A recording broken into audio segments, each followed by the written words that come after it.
is I could actually still move my legs, which was really weird. One leg I could move completely, the other leg I could kind of move, but it was really heavy. So it was like it affected one side of my body and not the other. In the middle of the day, Stacey and Brendan came and visited me, and they brought the hugest gift ever, just a basket just full of nappies and body washes and wipes and baby food, and oh, it was amazing. Like, we haven't had to buy anything in our groceries since he's been born, and that's 3 weeks. So that was really cool. My friend Lorraine visited as well, and then the rest of the day is a complete blur. I eventually have another vaginal examination, and I am 6 centimetres. Can I just say the vaginal examination went so well because I had the epidural, so I couldn't feel that pain, because, you know, people shoving hands in places they should not shove them. It's pretty painful. So Saturday at 6:30 p.m. It was the 6th of August. Yep, Saturday. 6:30 p.m. I start to feel pressure. I'm not sure if they had turned my epidural like down to a level where I could feel things, or whether that's just how my body did it because I felt pain during the day. But I could feel huge pressure, and I kind of felt like I really needed to go number 2. That's where I could feel the pressure in my bottom.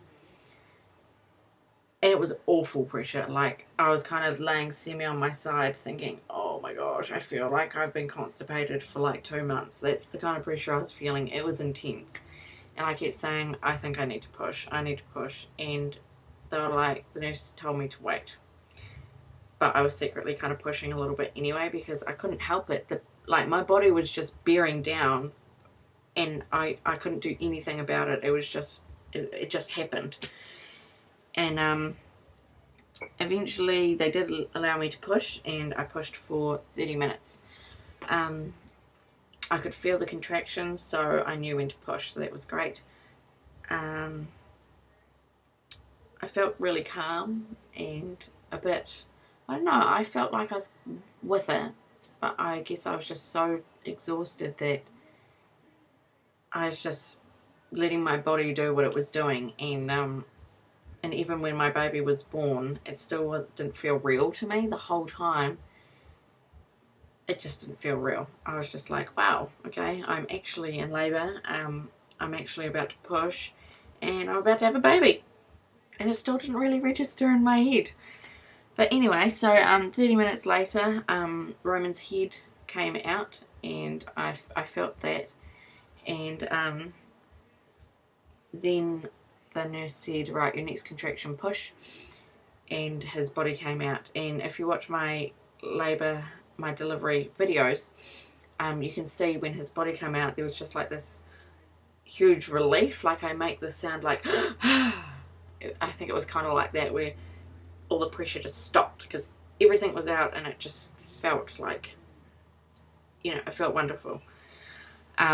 He was absolutely covered in blood. There was just so much blood, and but I only know that now watching the video, but at the time I didn't even notice the blood. I just grabbed his hand, and I was just rubbing his hand, and I just couldn't believe I was looking at my baby. He cried straight away when he was born, and we were just waiting for the cord to be cut so then he could be put on my chest. Martin cut the cord, and then he was put up onto my chest, and I was just staring at him. I didn't actually cry for the first few minutes because I think I was in such shock. The whole thing was such shock for me because it happened so fast. From the day I was told that I was going to be induced to him being born was so short that I don't think I really had time to mentally realise that it was happening. And so I just kind of was staring at him and just, you know, holding his hand and thinking, holy cow. And then eventually I think reality hit home, and that's when I had a bit of a cry thinking, wow, he's really here. This is happening. It's my infertility journey is over.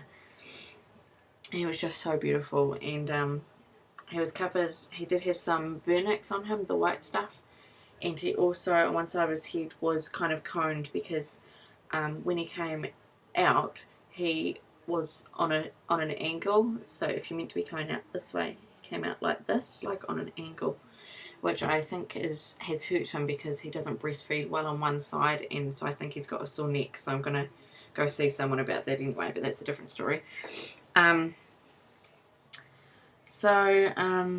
Eventually I kind of did realise that there was just blood everywhere, and I had to give the baby to my friend Stacey, and he was getting all of his, you know, measurements and weights and all that done, and all his reflexes. So while that was happening, they decided to try and stitch me up because I got a second degree tear, perennial tear. And so the doctor was stitching me there. I think that one was fine, but I continued to keep bleeding, and my sister said that there was just so much blood in this bucket thing. Apparently there's a bucket thing at the end of the bed, and she said it was just blood everywhere. So I'm kind of glad I didn't see that, because I probably would have freaked out and thought, oh my gosh, my hemorrhaging. I wasn't hemorrhaging. The placenta came out fine. We've kept the placenta, it's in our freezer, and we plan on burying it just like we buried our embryos. But something happened internally where I was just bleeding everywhere. There was nothing to really stitch. Like every time the doctor stitched somewhere, there'd just be more blood coming out somewhere else. So like it was like a whole bunch of broken vessels, blood vessels or something, kind of like that. So she said to me that that I needed to be taken to theatre. So what she did was pack me. Can I just say, it is the most awful thing in the world. What packing is they just get like cloth or gauze or something, and they just packed it in.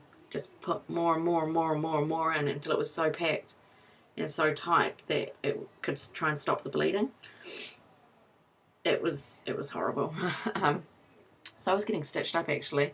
They must have turned my epidural off because I could feel the stitching being done, and I saw this little hook thing being stitched up. It was awful, and I told her I could still feel the pain, so she gave me a bit of local anaesthetic. Anyway, so while Martin stayed back with Roman, I went into theatre. Oh, excuse me. And I was in theatre for like 1 or 2 hours. I was there for such a long time. There were so many people in there. I don't even know what they were all doing. And I had my legs completely up in the air, like completely and utterly open to the world. And they topped up my epidural, so I couldn't feel anything, thank goodness. But I was just laying there, and I think I kind of fell asleep a couple of times because I was so exhausted, absolutely. I had never felt such exhaustion in my life. But I managed to kind of stay awake through most of it and just concentrate on my breathing and keeping my heart rate nice and steady. So eventually, a couple of hours later, they finished, and they took my epidural out. And the effects of the epidural wearing off meant that I started to shake real violently. And thank you, computer. Yeah, I started to shake really violently, and I couldn't stop. I wasn't cold, but I just couldn't stop shaking. And one of the nurses said that it was the effect of the epidural. I also had maternal fever as well, so I had a bit of a fever. They took me into the recovery room. They were taking my temperature, and because the epidural had worn off, I could feel pain again, and I just said that I could feel down below was just burning, like on fire, probably from all the stitches and they're being opened up and packed, and just, it was awful. So I was given 5 lots. They were just giving me little lots at a time, but they gave me 5 doses of morphine because they'd give me a little bit and they'd wait a while and I'd be like, it hasn't worked, so they'd give me a little bit more, and eventually 5 doses was enough, and I could finally kind of relax a bit because the pain subsided. Ugh. So while I was in recovery, Martin came and saw me with Roman in his little cot thing that they gave us. I was in recovery just because they were just trying to wait for my blood pressure to just kind of stabilise and see what was happening with my temperature and the morphine as well. Eventually, I'm taken back to the labour and delivery room. Stacey and Brennan were still there. I don't remember anything that happened in there afterwards. I just remember Stacey and Brennan being there. they must have left at some point, because I don't recall anything after that. I don't recall Roman waking up in the night, or I don't recall anything. I think a nurse came in and helped me try and breastfeed him. That's all I remember. Like, I was so out of it just from exhaustion and the drugs that I don't recall a lot. And even everything that I've told you just now is written with the help of my friends and my sister, because I just don't remember a lot of it, which kind of sucks. I mean, I do remember bits and pieces, but the whole thing is a blur, and you know, I don't recall a lot of details, I guess. So that's my labour and delivery story. Afterwards, yeah, I was taken out to the maternity ward, and I was there for another 4 or 5 days because my blood pressure just was not coming down, and they weren't letting me go home. And by the Wednesday, so he was born on Saturday, I'd been there the Thursday before, so but nearly a week later, I still hadn't been let go home because my blood pressure wasn't behaving. And on the Wednesday, I'd had enough. I needed to go home. And so when they told me that I wasn't going home that day, I just cried. I cried and cried and cried, and eventually I think they realised that I was really upset, and so they talked to my midwife, and my midwife agreed to come out to my house, which is quite far away from where she is located, so I'm really grateful to her for doing that. But she came out to check my blood pressure, and that meant that I was allowed to go home, because it was at a dangerous level, and I really should have been at the hospital, but I just knew that I just wasn't coping, and I needed to be in my own environment, you know, get into my own routines with my baby, and actually feel like I was getting back into normal life, rather than sitting around in a hospital room with no television and just getting fed 3 times a day, and that was your life, you know. So since then, my blood pressure has stabilised, and I'm off a few of the drugs now. So yeah, that's my labour and delivery story. Nothing like what I had planned, but Roman is born, and he is beautiful, and we just love him so much. So he was born on 6th of August at 7:51 p.m. That's right, 7:51 p.m. and I hadn't got out of theatre till about 11 o'clock that night, so that's how long I was in theatre for. He was 6 pounds 1 ounce, and I don't know how long he is, because I don't think in New Zealand, I don't think they actually take their length at all. And he is just beautiful. The bump on his head, the bump on his head was gone within 24 hours, so it was wonderful. He had a bit of trouble latching on, and he was a bit jaundiced, but within a few days that was sorted. He's breastfeeding perfectly now. He is putting on so much weight so fast, so he is just growing so fast, and we just love him to bits. It is definitely not the labour and delivery that I wanted or expected, but like I said, he came out fine, and that's the bottom line. That ultimately, that's what matters.